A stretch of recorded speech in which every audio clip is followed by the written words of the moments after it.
자, 개태운을 지난 시간에 이어서 계속 살펴보겠습니다. 지난번 마지막은 1775년 바이마르 이주에서 정치, 행정 업무를 맡는 것까지 얘기했어요. 이제 1년 뒤 1776년입니다.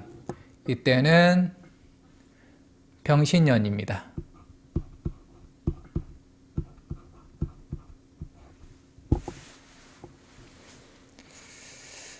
이때는 이제 공직에서도 좀 상위 직책, 중요 직책을 맡아서요. 이제 문화, 사회 등의 여러 개혁을 추진합니다. 대대적인 개혁을 하는 거죠. 자, 그러면 운은 어떻게 흘렀길래 그렇게 활동을 했나 살펴보면은 우선 이 세운하고 대운이 사신형을 이룹니다. 그리고 이 사신형이 바로 명예, 연, 월지에서도 일어나죠.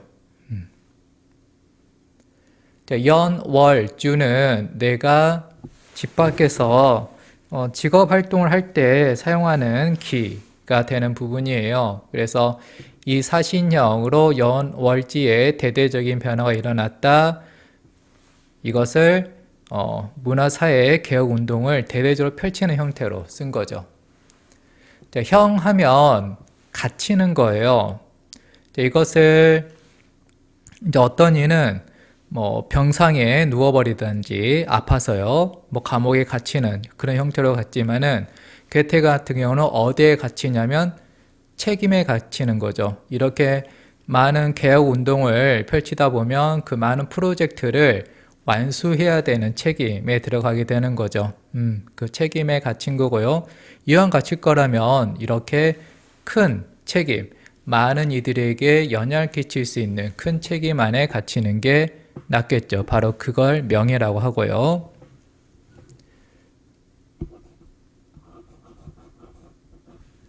자, 1779년입니다. 기해년이에요. 그러면 이 세운, 또 대운, 여기 연지에서 사해충이 일어납니다.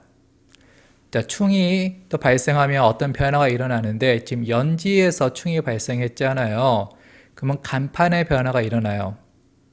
그러니까 지금 괴테의 간판은 여러 차례 바뀌었어요. 변호사이기도 했고 소설가이기도 했고 그리고 공무원이기도 했고, 그러면 이때 이제 사해충에 의해서 또 갖게 된 간판은 뭐냐? 자연과학자입니다.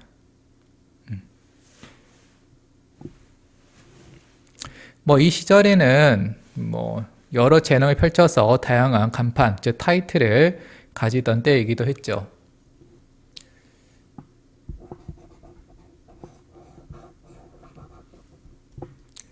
자, 1782년. 여기는 이제 이민대운이에요.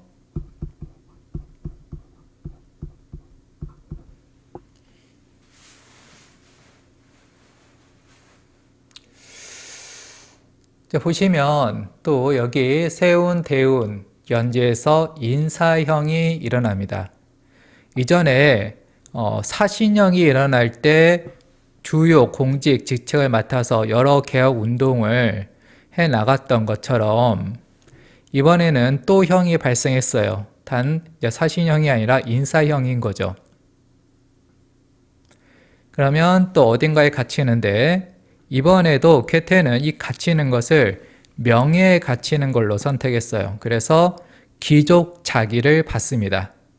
그러니까 연지에서 일어난 변화니까 간판의 변화가 일어나는데 그것을 귀족 자기를 받는 걸로 되고요. 그러면 이제 폰괴테가 되는 거죠. 그래서 형 하면은 교통사고 조심해라, 감옥 가지 않게 하라, 이런 좀 불행한 것들을 대비시키는데요. 지금 괴테 같은 경우는 사신형에서도 인사형에서도 출세, 명예, 책임 이런 형태로 유리하게 잘 선택을 하고 있습니다. 자, 1786년으로 갈게요. 자, 이번에는 대운이 바뀌어서요, 무진대운입니다. 자, 대운이 또 새롭게 시작하니 또 뭐 대대적인 또 사건이 하나 터지겠죠. 그게 괴테의 운명의 스타일이었으니까요. 병원연이고요.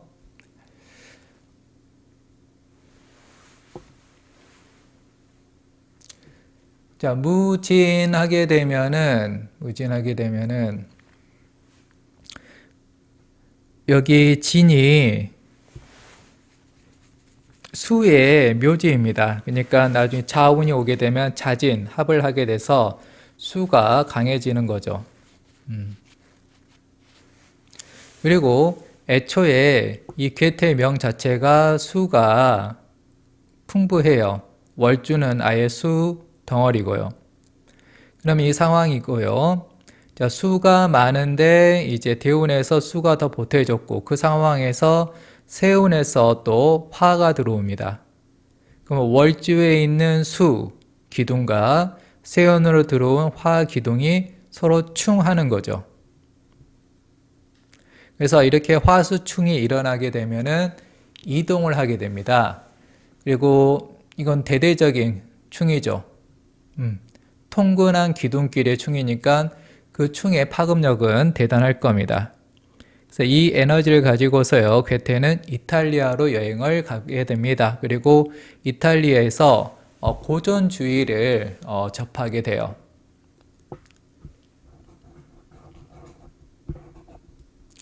고전주의라는 것은 이제 그 당시 18세기에 유행했던 것은 이제 이성을 중시하는 거였습니다. 계몽주의. 그리고 감성은 좀 억누르는 거였고, 하지만 고전주의에서는 이성과 이 감성의 조화를 또 중시하는 거였죠. 그러니까 뭐 그리스의 문화 이런 것들을 이제 추구를 하는 겁니다.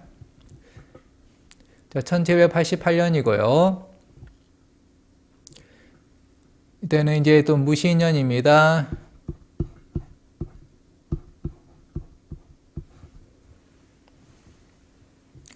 자, 무가 지금 편관인데요. 이 무의 특징은 임하고의 반응성이 좋습니다. 무임충. 그러면 이 임, 수는 어떤 전통, 고전에 관련된 건데요. 이미 86년도에 고전주의를 접했잖아요. 이제 88년도부터 무임충으로 드러난 이 임을 이용해서 고전주의 작품을 씁니다. 그리고 이제 또 바이마르로 돌아왔고요.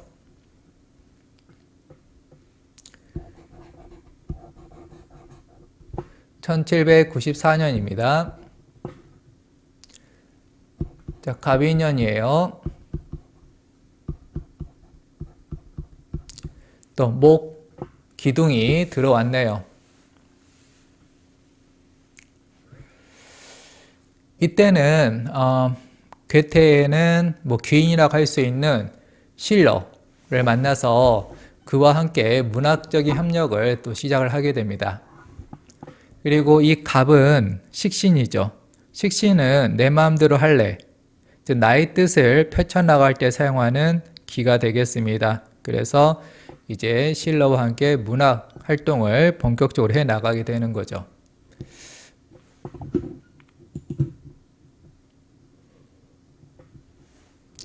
자, 1797년으로 갈게요.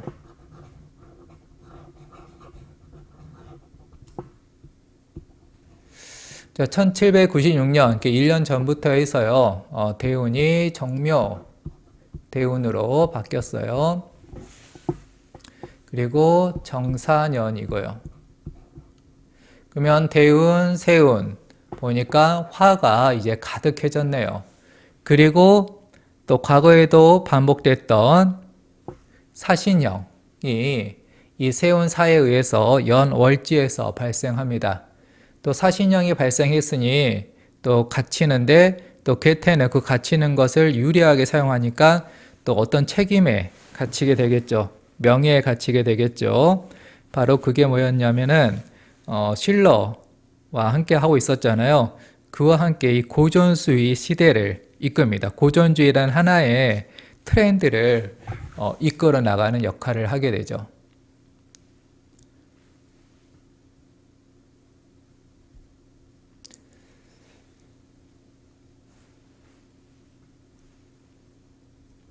그 다음에 이 묘라는 지장간을 보면은 을이 있어요. 그러면 이 을하고 정하고 생의 관계입니다. 을생정. 그러면 을은 상관이고요. 정은 정제이죠. 그러면 상관생제 해서 내가 정한 목표를 향해서 부지런히 또 활동하는 그런 운으로 잘 사용을 했습니다. 이렇게 신라와 함께 역사의 한 획을 긋는 고전주의를 이끌어 가다가요, 안타까운 사건이 발생합니다. 1805년이고요. 이때 또 대운이 바뀝니다. 자, 대운이 바뀔 때마다 사건 하나씩 터진다. 자, 병인대운이고요. 이때도 화가 가득해지는 때잖아요. 그리고 을축.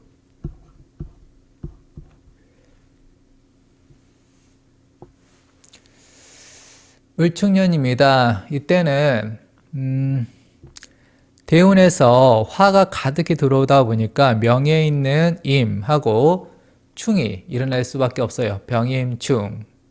그 다음에 이 대운 지지에 인 있잖아요. 이게 또 월지에 신하고 인신충하게 됩니다. 즉 대운과 월주가 청충지충, 하늘과 땅에서 충을 하니 대대적인 사건이 발생한 거고요. 그 큰 사건이 대체 뭐냐? 실러가 사망을 합니다. 또 고전주의를 이끈다라는 게 집 밖에서 내 직업을 통해서 해나간 활동들이잖아요. 그리고 그 직업 활동에 있어서 아주 든든한 파트너였던 실러가 사망해서 빈자리가 생겨버리는 그런 큰 변화가 일어나고 그게 월주에서 충하는 걸로 나타내주고 있습니다.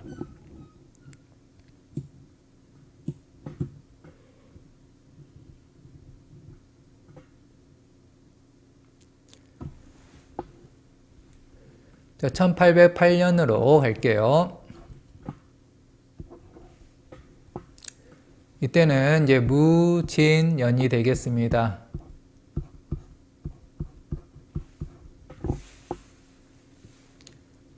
자, 무라는 이 편관이 또 지지의 통근에서 강하게 들어왔네요.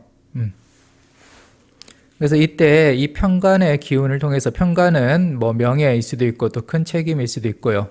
괴테는 신강하기 때문에 뭐 이런 편관이 들어오면 명예로서 잘 소화를 합니다. 그래서 이때 파우스트 일부를 출간을 합니다.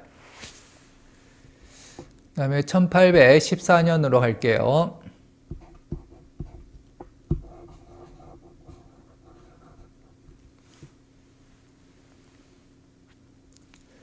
갑술년입니다.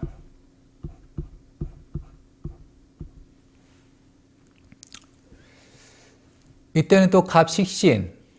이전에도 갑식신이 천간에 뜬 적이 있었어요. 그때는 이제 신라하고 고전주의를 이끌어가는, 그런데 내 마음대로 할 거야, 작품 활동하는데 썼고요. 이번에도 이 갑식신을 이용해서 소동시집을 집필을 합니다. 19세기 그때 관점에서는 이미 16세기 대항해 시대부터 그랬지만 동양의 문화는 신비로운 거였어요. 유럽인의 관점에서는요. 그래서 동양의 문화를 또 받아들인 소동시집을 이때 집필을 합니다.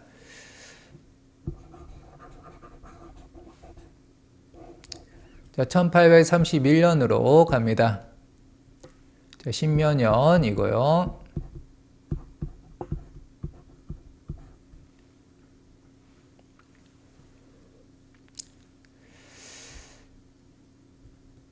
대우는 시간이 많이 흐른 만큼 이제 바뀌었고요. 이 갑식신이 올 때마다 뭔가 작품 활동을 왕성히 해 나가는데요. 그 갑이 바로 대운으로 왔습니다. 그러면 더 왕성하게 하겠죠. 그래서 이 갑식신이 세운 묘에 통근을 했습니다. 그리고 세운의 신, 이것은 또 일지에 통근하니 이것도 강하고요. 그래서 이 통근한 식신을 이용해서 이제 파우스트 2부를 완성을 합니다. 그리고 또 이 신 정인을 통해서 또 인세를 받는다든지 해서 주변으로부터 인정을 받고요. 그래서 이제 파우스트도 뭐 인기 있는 작품이었지만 그 전에 젊은 베르테르의 슬픔이 워낙에 인기가 대단해서 그 베르테르의 슬픔을 뛰어넘지는 못했습니다.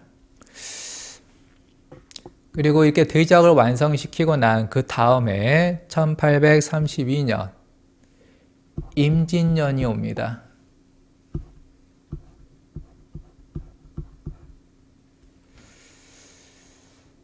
임진하게 되면 수, 기둥이 들어왔어요. 그리고 대운 갑자에서도 자 있고, 그러면 월지, 그리고 세운 대운이 신자진 삼합을 하게 돼요. 이미 괴테는 명에서 수가 가득해요. 그래서 신강한 건데 이제 신자진 합까지 이루어지니 이건 수가 과다하죠. 너무 지나쳐 버립니다. 그러니까 이 기는 어느 한쪽이 많은 것은 건강한 상태가 아니에요. 균형을 갖출 때가 건강한 겁니다. 화와 수가 균형을 갖추고 목과 금이 균형을 맞출 때 그 상태가 최적의 상태인데 이제 수가 범람을 하게 되면 상대적으로 화가 빈약해지고 다치게 되죠. 그래서 이때 이제 괴테는 사망하게 됩니다. 이제 사인으로는 뭐 폐렴도 있고요. 심장 질환도 있는데요. 이 운으로 봤을 때는 이 화가 망가지는 걸 보니 심장 질환으로 뭐 사망하신 걸로 추정이 됩니다. 이렇게 해서 괴테의 운을 살펴봤습니다. 여기서 마칠게요. 자바사주 바이.